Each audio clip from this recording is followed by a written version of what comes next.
This is a pretty short video that's just going to talk about the subject of having real dishes, real porcelain dishes and bowls in your RV and traveling. My setup is very minimalistic. I have these little holders that you can order off Amazon. I've got a link in this video description to where you can find these. And they're not very expensive, and they're meant to hold plates and bowls. And it usually comes with, like, I think about 4 of them, but I only really need the 3. So I have the small plates over here. I've got the bowls that I usually put over here, and I have my plates over here. And you'll hear that, you know, when I lift them up, it jiggles like that. And that's because I don't have these that I normally would have, which is these little foam dividers, I suppose. They're cushions is what they are. And I'll show you an example here. When you put these in to your plate, it greatly decreases, you know, the banging against the plates, basically. And if you're traveling, going over bumpy roads, you know, hitting your brakes, things like that, it'll rattle around your plates and they can break. But if you're using these holders and you're using these little space, I don't know what the hell they're called. They're little, you know, it's in the video description, damn it. But these little dividers, they're great because they basically make it so that you won't have any cracked plates. And I have driven thousands of miles around the country with this setup, and none of my plates have ever gotten chipped. So that's saying something. I like to use regular, real dishes for full-time RV living. I don't want all this plastic camping crap that you see in the camping section, you know, at Camping World. They all sell this this specialized, expensive, crappy dishware made out of plastic. And you don't need that stuff. You need the right stuff for holding your dishes. And this is all you need. It's not real expensive. This is like $30 worth of stuff. It has allowed me to have regular dishes. And I have nice dishes. You know, these are nice, really cool dishes that I got at Walmart, really cheapy. So that's basically this video. And what more do you need to know, really? Now, as a follow-up to the dishes, if you want to use real glass, which you can totally do, I have had this set up, and I've done this in many other RVs for many years. Let's see if I can really get in here. These are basically, I'll have a link again in the article, the video description to the article where you can find this. But this is basically just an underwear organizer for drawers, is what they are. But they're the perfect size to put glass cups into. And lots of different cups. Like, this is a damn wine glass. And I got a coffee mug back here, and I've got my mixing glass here to help me organize the measurements for different drinks. And I have, you know, really nice drinkware here. It's just underwear organizing dividers. And that's all it is. I've driven around the country, and I've got a whole wine glass in here. Look at that. And nothing ever gets broken. Now, this actually is a plastic unbreakable wine glass, now that I think about it. Yeah, it is a plastic unbreakable, which are useful, right? Because sometimes the stems can get broken. I personally never had it happen, but I've heard other people.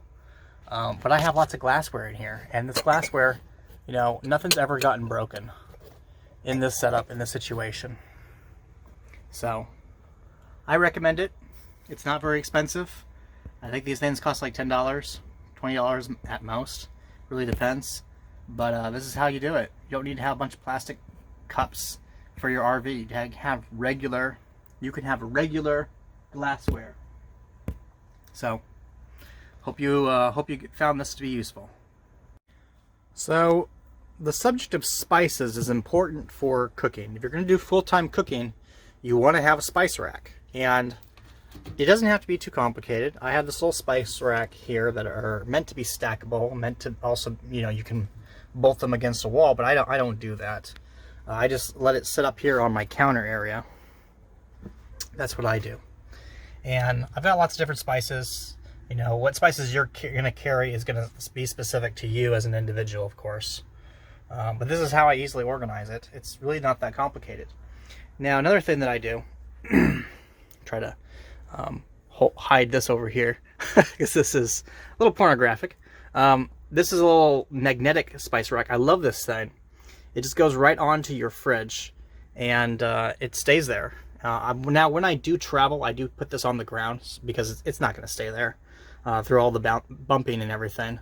But my magnets do stay on, but just not the spice rack.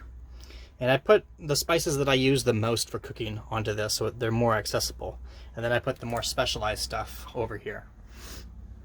Honestly, some people get really crazy about their spices. They do, they build elaborate contraptions. As one example, this is a spice rack that came with the Airstream, and it sits directly over the cooking area. I really don't, I mean, it's okay, but I find that you can't get a lot of spice bottles to actually get in there. Like, I can't even get my salt. I can't even get my salt over here, so I don't find it to be that useful. I would suggest using the setup that I have. So, hope that you found this to be interesting.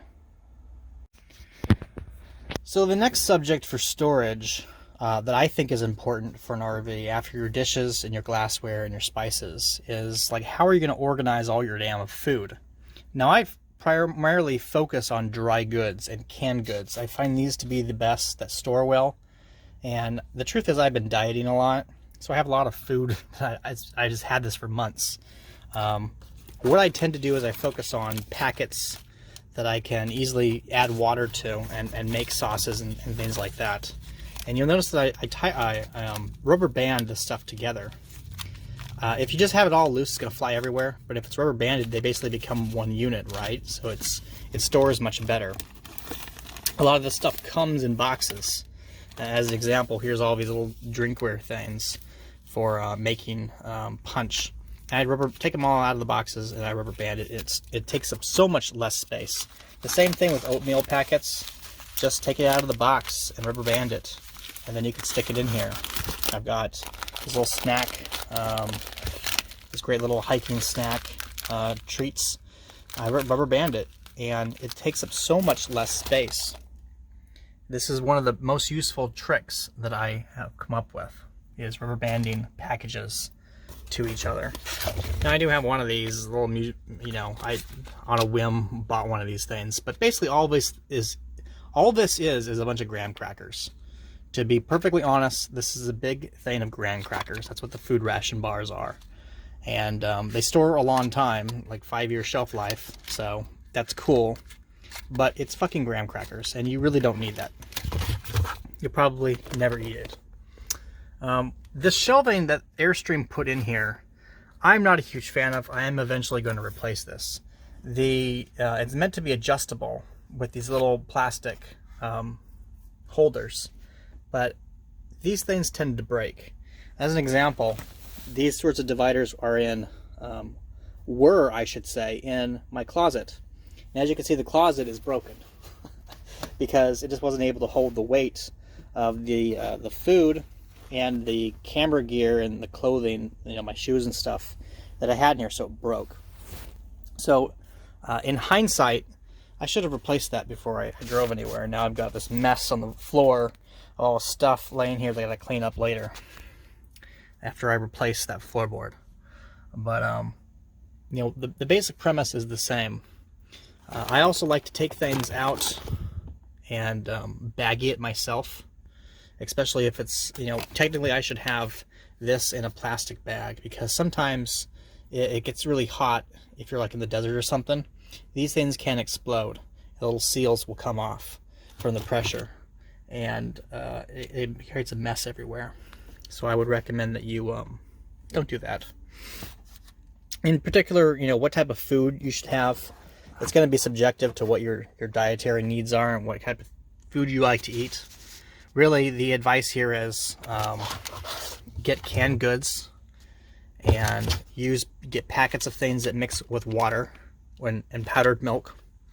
Powdered milk I find to be much better than having actual milk, because unless you're drinking a lot of milk or cooking with a lot of milk, there's really no point to buy fresh milk. Powdered milk will store much easier and longer, especially if you're not using a lot of milk. Like, I don't use a lot of milk. I like milk, I just don't use a lot of it. and I certainly don't drink it that often. So I don't know what more I can really say about the subject, because it's pretty simple and straightforward. Some people get really crazy about their storage, thinking about storage when food techniques. You really don't need a lot. Hope this has been a useful video for you.